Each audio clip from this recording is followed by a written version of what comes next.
Alhamdulillahirrahmanirrahim. Amma ba'd. Alhamdulillahirrahmanirrahim. Segala puji bagi Allah yang telah memberikan kenikmatan kepada kita sehingga kita bisa berkumpul kembali di tempat yang mulia ini untuk menjalankan sholat tarawih. Sebelum kita menjalankan sholat tarawih, perkenankan saya untuk memberikan sebuah kultum yang semoga ini bisa bermanfaat. Bulan Ramadan adalah bulan yang begitu dirahmati Allah, yang dimana kemuliaan, keberkahan, dan segala amal pahala kita dilipat gandakan oleh Allah Subhanahu wa Ta'ala. Bulan yang dimana Allah menurunkan Al-Quran. A'udzu billahi minasyaitonir rajim. Bismillahirrahmanirrahim. Syahrul Ramadan alladzi unzila fihi al-Qur'an hudan lin-nasi bayyinatin minal huda wal furqan. Artinya, bulan Ramadan adalah bulan yang dimana Allah menurunkan Al-Quran sebagai petunjuk untuk manusia yang membedakan antara petunjuk dan kebenaran. Al-ayah, sadaqallahul azim. Sudah seharusnya kita sebagai umat Islam memuliakan Al-Quran, yang dimana di bulan Ramadan ini Allah melipatkan pahala kita, Allah melipat gandakan kebaikan kepada kita. Khairukum man ta'allama Al-Quran wa 'allamahu. Sebaik-baik kalian adalah yang mempelajari Al-Quran dan mengamalkannya. Jadi sebaik-baik kita, sebaik-baik manusia adalah yang mempelajari Al-Quran, lalu dia mengamalkannya, lalu dia mengamalkan apa yang dia pelajari di dalam Al-Quran. Dia mengamalkan dari segi aspek sosial, budaya, ataupun dari ilmu pengetahuan. Karena di dalam Al-Quran itu begitu banyak pelajaran yang kita bisa dapat. Ilmu pengetahuan yang kita tahu, teknologi, sains, dan lain-lain, semuanya berasal dari Al-Quran. Betapa mulianya Al-Quran ini.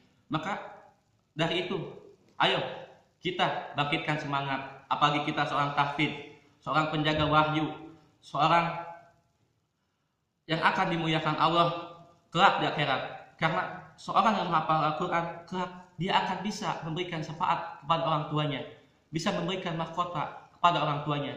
Betapa mulianya kan? Apakah kita tidak tertarik dengan tawaran Allah yang diberikan di bulan Ramadan ini? Dijelaskan juga di dalam hadis, mawas tama'u qaumun fi baitin min buyutillah yatluna kitaballah wa yatadarasunahu bainahum illa nazalat alaihim sakinah wa ghasyatuhum rahmah wa haffathumul malaikah wa dzakarallahu fi man indah.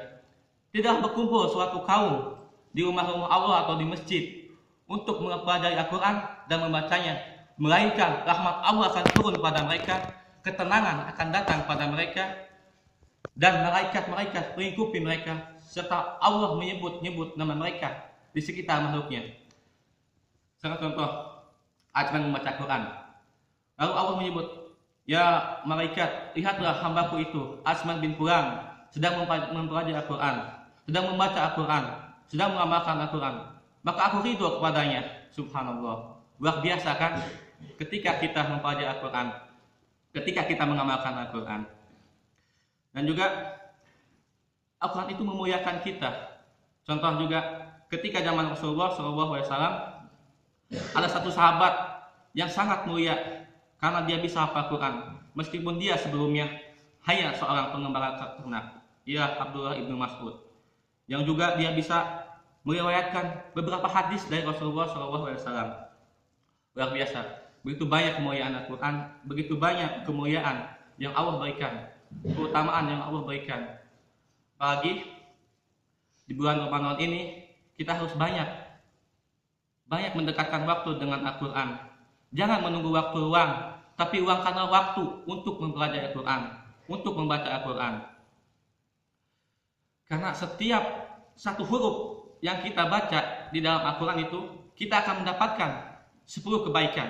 Rasulullah SAW bersabda, aku tidak menyebutkan alif lam mim itu satu huruf, melainkan alif satu huruf, lam satu huruf, dan mim satu huruf. Bayangkan, ketika kita membaca alif lam mim saja, Allah sudah menurunkan kebaikan sebanyak 30 kebaikan kepada kita. Apalagi ketika kita mempelajari Al-Quran, membaca Al-Quran di bulan Ramadan, yang dimana pahala itu dilipat gandakan, maka Sudah berapa banyak pahala yang kita dapatkan, yang Allah berikan kepada kita. Luar biasa, begitu banyaknya nikmat yang Allah berikan kepada kita. Maka dari itu, ayo semangat, jangan males-malesan, jangan mentang-mentang puasa kita lemas, kita baik tidur aja lah, saya lemas. Wah, itu jangan, itu putus asa namanya. Memang tidurnya orang berpuasa itu ibadah, tapi ada yang lebih baik, yaitu menjalankan ibadah seperti membaca Al-Quran atau tilawah atau menghafalnya. Mungkin sekian yang bisa saya sampaikan di malam ini. Semoga apa yang saya sampaikan itu bisa bermanfaat baik bagi diri saya ataupun bagi kalian semua. Mohon maaf bila ada perkataan saya atau dari ucapan saya yang tidak jelas atau mungkin kurang, mohon dimaafkan. Terima kasih. Assalamualaikum warahmatullahi wabarakatuh.